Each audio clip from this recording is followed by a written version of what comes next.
Hello मित्रों, इस YouTube channel में आपका बहुत बहुत स्वागत है। सीटेट परीक्षा 2026 के लिए हिंदी के मुख्य बिंदु। नंबर 1, भाषा की सबसे छोटी इकाई को वर्ण कहते हैं। वर्ण को दो भागों में बांटा जाता है, स्वर और व्यंजन। हिंदी वर्णमाला में कुल 52 वर्ण हैं, जिनमें स्वरों की संख्या 11 तथा व्यंजनों की संख्या 41 होती है।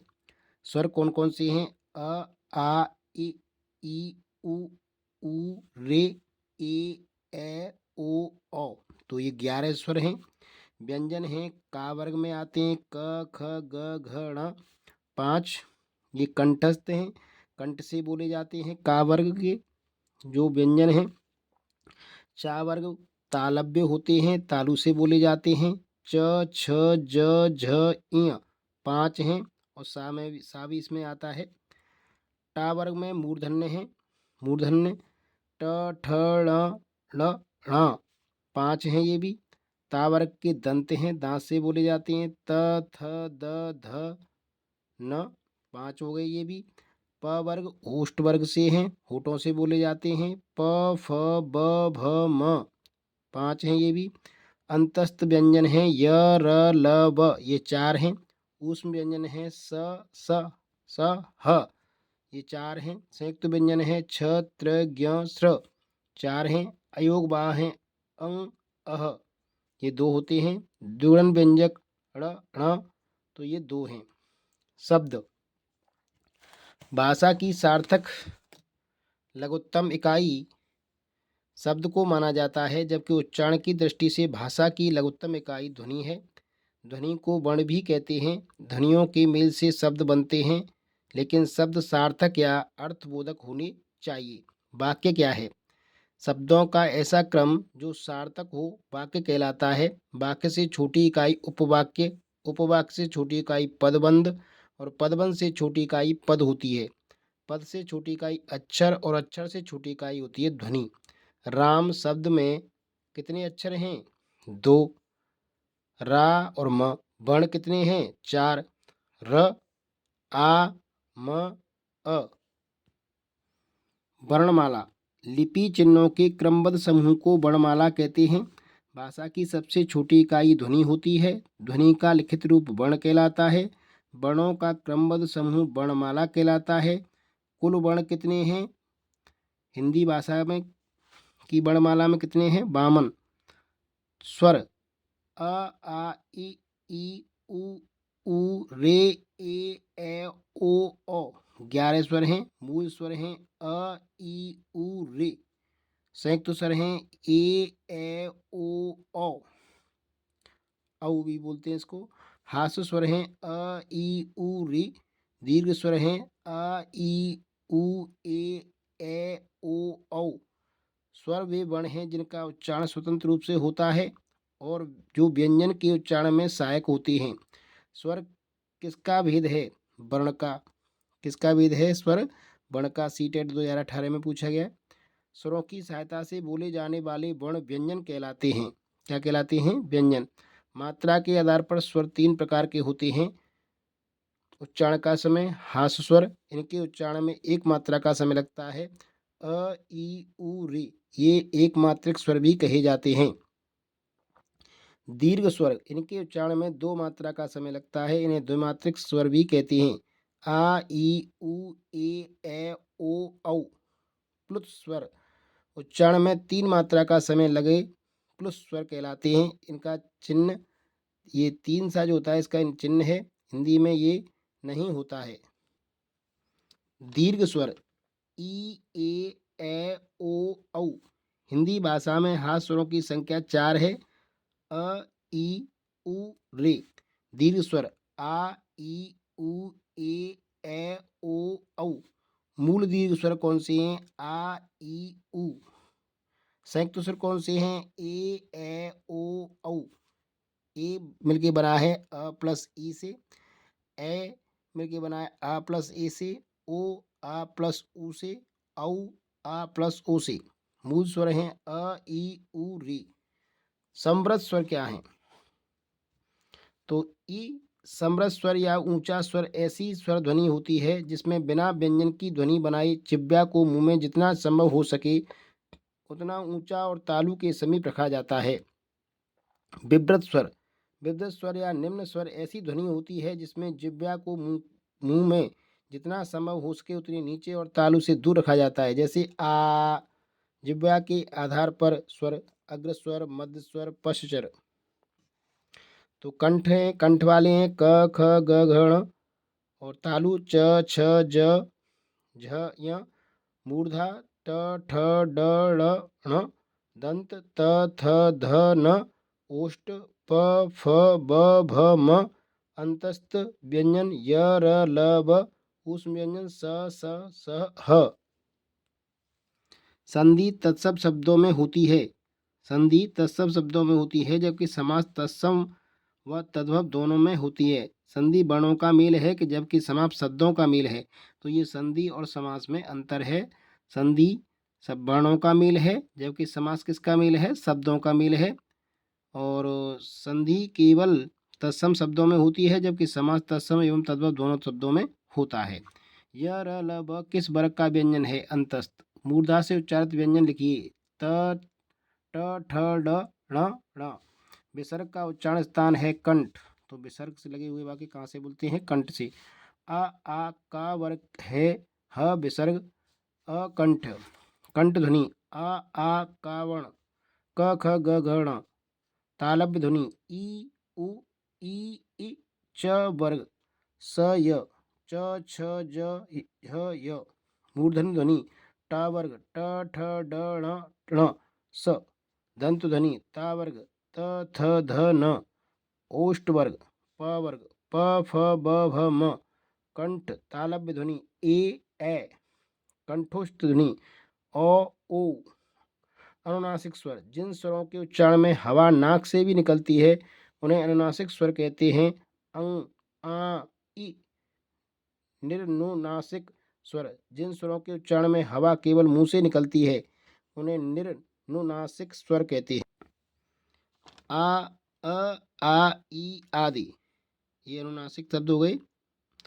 त्रिवेणी में त्र किन वर्णों का योग है? तो त्रिवेणी में जो त्र है त्रिशूल वो त और रा का है। किसका है? त और रा का। सर्वज्ञ शब्द में संयुक्त व्यंजन य किन वर्णों का योग है? य। तो य ज्ञानी ज प्लस इया का है। ज प्लस इया। कंठ क ख ग घ ण आ ह और विसर्ग तालव्य च छ ज झ इय ई य और स। मूर्धन्य ट ठ ड ण ण री र और स। दंत त थ ध ध न ल स। ओष्ठम प फ ब भ म उ। संज्ञा किसी वस्तु, व्यक्ति, स्थान या भाव के नाम को संज्ञा कहते हैं। व्यक्ति का नाम व्यक्तिवाचक संज्ञा, वस्तु का नाम, स्थान का नाम, ये सभी जो है संज्ञा कहलाती हैं। जातिवाचक संज्ञा किसी वर्ग या जाति का बोध कराती है। भाववाचक संज्ञा गुण, अवस्था या भाव का बोध कराती है। द्रव्यवाचक संज्ञा ठोस, तरल पदार्थ या धातु का बोध कराती है। समूहवाचक संज्ञा एक समूह या समुदाय का बोध कराती है। संज्ञा वह शब्द है जो किसी व्यक्ति, स्थान, वस्तु या जानवर, गुण, भाव, कार्य या क्रिया के नाम को दर्शाता है। अंशु व्यक्ति है, मिठास भाव है, चिन्ह स्थान है, किताब वस्तु है। संज्ञा के प्रकार व्यक्तिवाचक संज्ञा राम, दिल्ली, मेज, होली, गंगा, नदी। जातिवाचक संज्ञा मनुष्य, पूरी मनुष्य जाति, नदी, कोई भी नदी, पर्वत, कोई भी पर्वत। भाववाचक संज्ञा यह किसी व्यक्ति या पदार्थ के गुण, धर्म, अवस्था, भाव, क्रिया द्वारा क्रिया या व्यापार का बोध कराती है। बचपन अवस्था है, सुंदरता गुण है, क्रोध भाव है, मित्रता भाव है। द्रव्यवाचक संज्ञा किसी ऐसे पदार्थ का बोध कराती है जिससे मापा या तोला जा सके, जैसे कि ठोस, तरल, धातु, अधातु, घी, तरल, सोना, धातु, पानी, तरल, गेहूं, अनाज। समूहवाचक संज्ञा किसी समूह या समुदाय का बोध कराती है। सभा लोगों का समूह, सेना सैनिकों का समूह, गुच्छा फलों का समूह, कक्षा विद्यार्थियों का समूह। विनोद का बुढ़ापा बहुत अच्छा है। बुढ़ापा किस प्रकार की संज्ञा है? तो ये भाववाचक संज्ञा है। बुढ़ापे का भाव होना, जवानी का भाव होना, बाल्यावस्था का भाव होना, इस तरह से।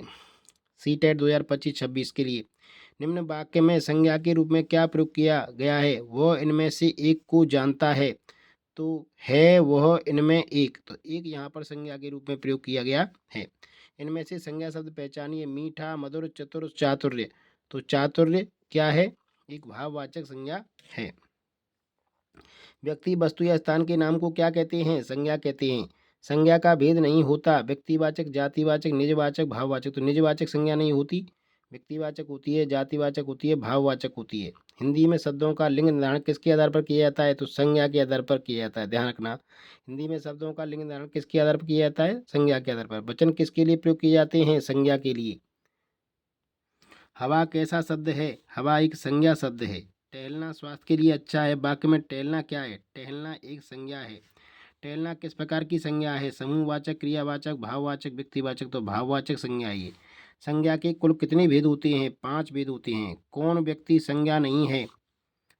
मोहन, काशी, यमुना, नदी। नदी संज्ञा नहीं है। गंगा में कौन सी संज्ञा है? व्यक्तिवाचक संज्ञा है। राम संज्ञा का कौन सा प्रकार है? व्यक्तिवाचक। भारत संज्ञा का कौन सा प्रकार है? व्यक्तिवाचक। इनमें से कौन सा शब्द व्यक्तिवाचक नहीं है? तो इनमें पहाड़ जो है व्यक्तिवाचक नहीं है। किस विकल्प में सभी शब्द व्यक्तिवाचक संज्ञाएं हैं? राम, रामचरितमानस, गंगा।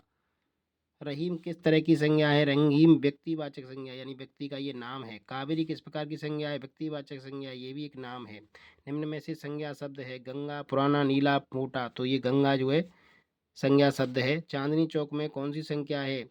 तो ये व्यक्तिवाचक संज्ञा है। कौन सा शब्द जातिवाचक संज्ञा नहीं है? पशु, घर, नदी, नर्मदा। तो नर्मदा जातिवाचक संज्ञा नहीं है। संज्ञा की दृष्टि से असंगत युग्म है। बंदर जातिवाचक, मोटाई भाववाचक, नेपाल व्यक्तिवाचक, घृणा जातिवाचक। तो घृणा भाववाचक है, जातिवाचक नहीं है। और नर्मदा भी यहाँ पे व्यक्तिवाचक है। पशु चर रहे हैं, इस वाक्य में पशु हैं, तो इसमें जातिवाचक संज्ञा है। पशु एक जाति का नाम है। कौन सा शब्द जातिवाचक संज्ञा नहीं है? बाजार, पहाड़, जानवर, मोहन। तो मोहन जातिवाचक संज्ञा नहीं है, जबकि व्यक्तिवाचक संज्ञा है। कौन सा शब्द जातिवाचक संज्ञा है? मनुष्य, परिवार, मोहन, कृष्ण। तो मनुष्य की एक जाति होती है, इसलिए जातिवाचक संज्ञा है। संज्ञा, शिक्षक संज्ञा का कौन सा प्रकार है? तो शिक्षक एक जातिवाचक संज्ञा है। जातिवाचक संज्ञा में भाई, बहन, शिक्षक, मंत्री, प्रधानमंत्री, शहर, देश, महाद्वीप, महाद्वीप आदि। लेखक, घड़ी, गाय, सूर, शेर, भाई, बहन, डॉक्टर, कुर्सी, पंखा, बाढ़, तूफान, ज्वालामुखी, लड़का, घोड़ा, फूल, गाय, भैंस, वकील, राज्यपाल, सभी पद, चोर, अध्यापक, गरीब, छात्र, मनुष्य, देवता, देवियाँ। ये सभी जातिवाचक संज्ञाएं हैं। समूहवाचक संज्ञा, गुच्छा, दल, छाता, सभा, परिवार, सेना, टीम। एक से अधिक पुरुष हों, एक या लोग हों किसी ग्रुप में, तो उसको समूहवाचक संज्ञा कहते हैं। भाववाचक संज्ञा, ममता, समता, कटुता, देवत्व, बुद्धिमानी, बुढ़ापा, भिड़ंत, कड़वाहट, आनंद, आवश्यकता, मितता, मिठास, खटास, धर्म, रुखावट, जवानी, मोटापा, मितता, सौंदर्य, सुंदरता, खारापन, तेजस्विता, चिकनाई, मिठास, सरलता, राष्ट्रीयता, मोह, लोभ, लालच, आनंद, पढ़ाई लिखाई, वीरता, धैर्य, फैला, पुरस्कार, प्रयोग, महत्व, लड़ाई, भार, भारीपन, पात्रता, दासता, बचपन, वीरता, बीमारी। ये सभी भाववाचक संज्ञा शब्द हैं। घोड़ा का पर्यायवाची शब्द नहीं है, तो घोड़ा का अश्व पर्यायवाची शब्द है घोटक है, कटक नहीं है, कटक नहीं है। तीर का पर्यायवाची शब्द नहीं है। बाण, सर, नाराज, ये सभी तीर के हैं। तार नहीं होता, तीर का तार पर्यायवाची शब्द नहीं होता। हनुमान का पर्यायवाची शब्द नहीं है। पवन सुत, अंजनंदन, मारुत, विनायक, विनायक गणेश जी का पर्यायवाची शब्द है। इंद्र का पर्यायवाची नहीं है। बाजीगर, राजराज, मधवा, विनायक। तो मधवा नहीं है। आदर का विलोम शब्द है। आदर का अनादर हो जाएगा। कनिष्ठ का विलोम शब्द ज्येष्ठ हो जाएगा। उत्थान का पतन हो जाएगा। निम्न में तत्सम शब्द है। तत्सम शब्द वे होते हैं जो संस्कृत से डायरेक्ट लिए जाते हैं, जबकि तद्भव शब्द वे होते हैं जो हिंदी के होते हैं। तो यहाँ पर हमारे पास आम्र जो है तत्सम शब्द है। मनोरथ का संधि विच्छेद क्या होगा? मनः प्लस रथ। विद्यार्थी उदाहरण है दीर्घ संधि का, क्योंकि विद्या प्लस आर्थी, आ और बड़ा और छोटा मिलके बन रहा है विद्यार्थी, तथा दीर्घ संधि है। शुद्ध शब्द है आनुषंगिक, आनुषंगिक शुद्ध शब्द है। शुद्ध शब्द है अंत्याक्षरी, अंत्याक्षरी। ध्यान से देखें अंत्याक्षरी कैसे लिखा हुआ है, पेपर में आ जाता है तो गलती होना के चांस रहते हैं। दुरावस्था में उपसर्ग है दुर, पराजय में उपसर्ग है परा, आधुनिक हिंदी साहित्य की पहली आत्मकथा के लेखक कौन माने जाते हैं? तो ये माने जाते हैं हरवंश राय बच्चन। पहली आत्मकथा के लेखक कौन है? हरवंश राय बच्चन। कार्य के आरंभ में ही विघ्न पड़ना किस मुहावरे का अर्थ है? सिर मारना, सिर पर सेहरा बांध लेना, सिर मुड़ाते ओले पड़ना। सिर मुड़ाते ओले पड़ना, कोई भी कार्य शुरू करें और ओले पड़ जाएं तो उसका मतलब है कि कोई भी कार्य प्रारंभ में ही खराब हो जाना। द्रव्यवाचक संज्ञा सोना, लोहा, चांदी, लकड़ी, पानी, गेहूं, चमड़ा, पीतल, कोयला, दूध जिनसे द्रव्य होने का संकेत मिलता हो वो द्रव्यवाचक संज्ञा कहलाते हैं। सर्वनाम क्या है? सर्वनाम के वे शब्द होते हैं जो संज्ञा के स्थान पर प्रयोग किए जाते हैं, जैसे तू, मैं, यह, वह आदि।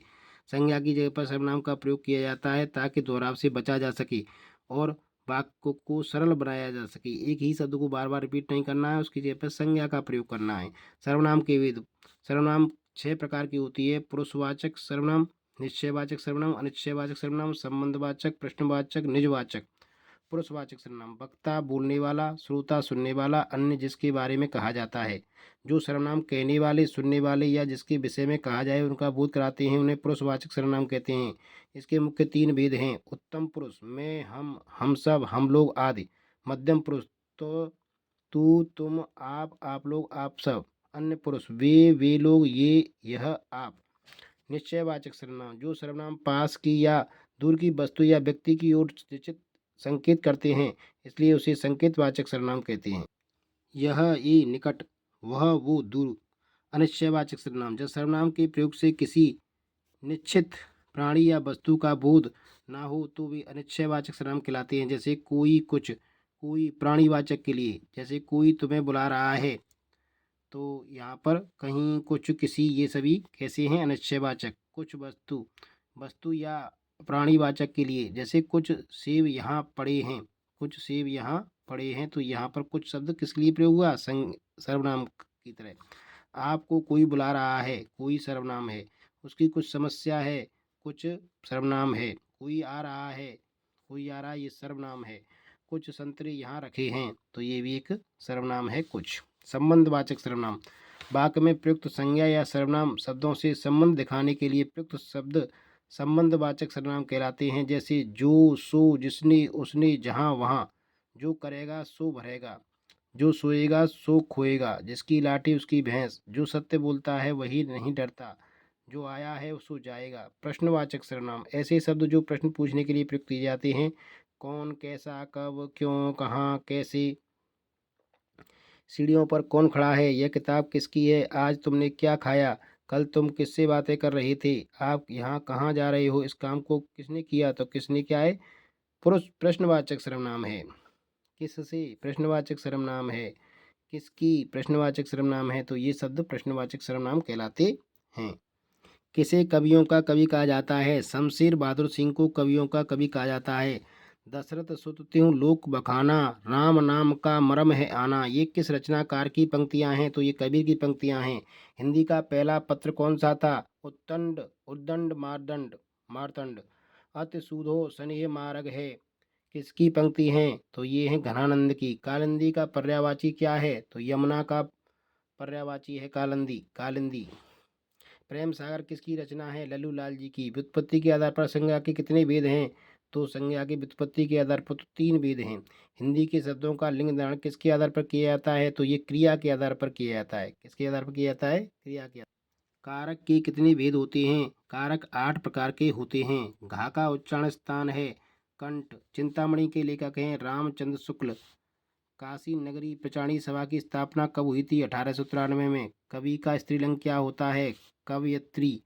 तरणी का पर्यायवाची शब्द है सूर्य।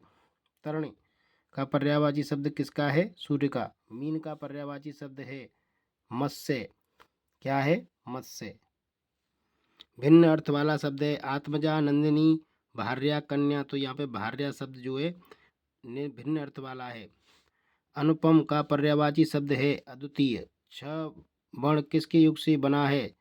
छ वर्ण क और स के योग से बना है। शुद्ध वर्तनी का चयन कीजिए। अस्पृश्यता, अस्पृश्यता ध्यान से देखें। अस्पृश्यता। पवन का संधि विच्छेद क्या है? पो प्लस अन। पो प्लस अन बहुत ही इंपॉर्टेंट है। पवन का संधि विच्छेद पो प्लस अन। पुनर्जन्म का संधि विच्छेद क्या है? पुनः प्लस जन्म। इत्यादि शब्द में कौन सी संधि है? यण संधि है इसमें। इति प्लस आदि इत्यादि यण संधि है इसमें। नाक रगड़ना का क्या अर्थ है? नाक रगड़ना का मतलब होता है दीनता पूर्वक प्रार्थना करना। उन्मूलन का विलोम शब्द क्या होगा? रोपण। उन्मूलन मतलब होता है हटाना, रोपण मतलब जो है उसमें लगाना। महावीर प्रसाद द्विवेदी ने आदिकाल को क्या संज्ञा दी है? बीज वनपाल, बीज व पन काल। कुपटी मित्र के लिए सही मुहावरा है आस्तीन का सांप। संकर शब्द किसे कहते हैं? दो भाषा के शब्दों से मिलाकर बना शब्द संकर शब्द कहलाता है। सुत शब्द को स्त्रीवाचक बनाने के लिए किस प्रत्यय का प्रयोग किया जाएगा? आ को। सुता, सुत से बन जाएगा, सुत माने बेटा, सुता माने बेटी, तो यहाँ पे आ प्रत्यय लगाएंगे। नाक का बाल होना मुहावरे का क्या अर्थ है? अधिक प्रिय होना। नाक का बाल होना, अधिक प्रिय होना। अश्व का पर्यायवाची शब्द नहीं है घोड़ा। अश्व माने घोड़ा होता है, घोटक होता है होता है, कटक नहीं होता, कटक नहीं होता। सर्वनाम का भेद इनमें से कौन सा नहीं है? गुणवाचक, प्रश्नवाचक, संबंधवाचक, निवाचक। तो गुणवाचक कोई प्रोनाम सर्वनाम नहीं होती। सर्वनाम के कितने भेद हैं? सर्वनाम के 6 भेद हैं, अभी बताए थे। सर्वनाम के 6 भेद हैं। सर्वनाम की संयुक्त सर्वनाम नामक श्रेणी का उल्लेख किस विद्वान ने किया है? डॉक्टर दीम सिक्स। निम्न में से सर्वनाम शब्द है रोग, कौन, नींद, सफाई। कौन जो है प्रश्नवाचक सर्वनाम है। कौन सर्वनाम की परिभाषा है? संज्ञा के स्थान पर प्रयुक्त शब्द सर्वनाम कहलाते हैं। कौन सा सर्वनाम पद है? राधा, वह, सुंदर, विभीषण। तो यहाँ पर वह शब्द जो है सर्वनाम शब्द है जो किसी व्यक्ति विशेष के लिए आता है। निम्नलिखित में से सर्वनाम शब्द है, तो यह सर्वनाम शब्द है। किस वाक्य में सर्वनाम का प्रयोग हुआ है? आज बारात होगी, मैं कल दिल्ली जा रहा हूँ, घर का काम कर लो, सीमा और रीमा बहनें हैं। मैं कल दिल्ली जा रहा हूँ, इसमें सर्वनाम शब्द का प्रयोग हुआ है मैं। जो शब्द पूर्व पर संबंध से किसी भी संज्ञा के बदले आते हैं उसको क्या कहते हैं? उसको सर्वनाम कहते हैं। हम ताजमहल देखने जाएंगे, इस वाक्य में हम हैं, पुरुषवाचक सर्वनाम। उसका भाई खेलता है, में सर्वनाम है, पुरुषवाचक। गुल्म का तात्पर्य क्या है? झाड़। गुल्म का तात्पर्य होता है झाड़ या झाकड़। गलत विलोम शब्द युक्त छाटिए। प्रवेश, नवेश। मूक वाचाल सही है, पुरस्कार तिरस्कार सही है, भूत भविष्य सही है, प्रवेश नवेश नहीं होता, प्रवेश निकास होता है। कौन कमल का पर्यायवाची नहीं है? राजीव, कुवलय, जलद, अंबुज। तो जलद नहीं है, जलद बादल का पर्यायवाची है। स्वयंभू शब्द का क्या अर्थ होता है? स्वयंभू शब्द का अर्थ होता है जो स्वतः उत्पन्न हुआ हो। तल्लीन शब्द का संधि विच्छेद होगा तत् प्लस लीन। तत् प्लस लीन व्यंजन संधि है, इसमें त और ला दो हैं तो व्यंजन संधि है। हिंदी वर्णमाला में ऊष्म व्यंजन कौन कौन से हैं? तो स और ह, ये सभी ऊष्म व्यंजन हैं। सदैव शब्द में कौन सी संधि है? वृद्धि संधि है। सदा प्लस एव, आ प्लस ए, बढ़िए। किस वाक्य में अकर्मक क्रिया है? शिशु सो रहा है, बालक खेल रहा है, छात्र पढ़ रहा है, छात्रा लिख रही है। तो यहाँ शिशु सो रहा है, तो इसमें अकर्मक क्रिया है। कृदंत प्रत्यय किन शब्दों के से जुड़ते हैं? क्रिया से। जानने की इच्छा रखने वाले को क्या कहते हैं? जिज्ञासु। अधोलिखित में शुद्ध वर्तनी वाला शब्द है बारात, कालिदास, बाजार, बाजार। बाजार शब्द जो है शुद्ध है, बाकी ये सभी गलत हैं। बारात नहीं होता, बारात होता है। बारात। और कालिदास नहीं होता, कालिदास होता है। वह एक अच्छा छात्र है, वाक्य में संकेतवाचक सर्वनाम है वह। कौन सा शब्द अन्य पुरुष का उदाहरण है? उसने, तुमने, हम, मैंने, उसने। उत्तम पुरुषवाचक सर्वनाम शब्द है अनेकों, हम, उन्हें, आपको, हम। कौन सा पुरुषवाचक सर्वनाम से संबंध नहीं है? हम, तू, कोई, मैं, कोई। पुरुषवाचक सर्वनाम के भेद हैं। पूर्ववाचक सर्वनाम के भेद हैं 3, 2, 4, 7। तो 3 प्रथम पुरुष, मध्यम पुरुष, उत्तम पुरुष, तो ये 3 भेद होते हैं इसके। दिए वाक्य का पुरुष ज्ञात कीजिए। तुम कल कहाँ थे? तो इसमें तुम कल कहाँ थे, तो ये मध्यम पुरुष है। उत्तम पुरुष होता है मैं और हम, और मध्यम पुरुष होता है तुम, और अन्य पुरुष होता है वह, वे और वह। जो एक स्थान पर टिक कर नहीं रहता, वाक्य के लिए एक शब्द है ब्यावर, उसको बोलते हैं ब्यावर। बुंदेले हर बोलों के मुंह, हमने सुनी कहानी थी। उपयुक्त पंक्तियों की रचयिता कौन है? सुभद्रा कुमारी चौहान। समास का क्या अर्थ है? संक्षेप। प्रमुख भाषा कौशल कौन सा नहीं है? सुनना, बोलना, लिखना। हंसना, हंसना कोई भाषा कौशल नहीं है। सुनना, बोलना, लिखना ये सभी भाषा के कौशल हैं। हिंदी भाषा दिवस कब मनाया जाता है? हिंदी दिवस मनाया जाता है 14 सितंबर को। किस शब्द में अधिकरण कारक का प्रयोग हुआ है? वाहनारूढ़ में। किस रस को रसराज कहते हैं? श्रृंगार रस को रसराज कहते हैं। घनानंद किस काल का कवि थे? रीति काल के। शुद्ध वर्तनी पाला शब्द है आशीर्वाद। ध्यान से देखें, आशीर्वाद। को से किस कारक चिन्ह को अबोध होता है? कर्म कारक का। सच्चिदानंद हिरानंद वात्स्यायन का उपनाम क्या है? अज्ञेय। बिहारी के प्रसिद्ध हैं। बिहारी के दोहे प्रसिद्ध हैं। क्या प्रसिद्ध हैं? बिहारी के। सतसैया के दोहरा, जो नाविक के तीर देखन में सोल लगे, घाव करें गंभीर। पुनर्जन्म शब्द का सही संधि विच्छेद है पुनः प्लस जन्म, पुनः प्लस जन्म। निजवाचक सर्वनाम है निज, आप और खुद।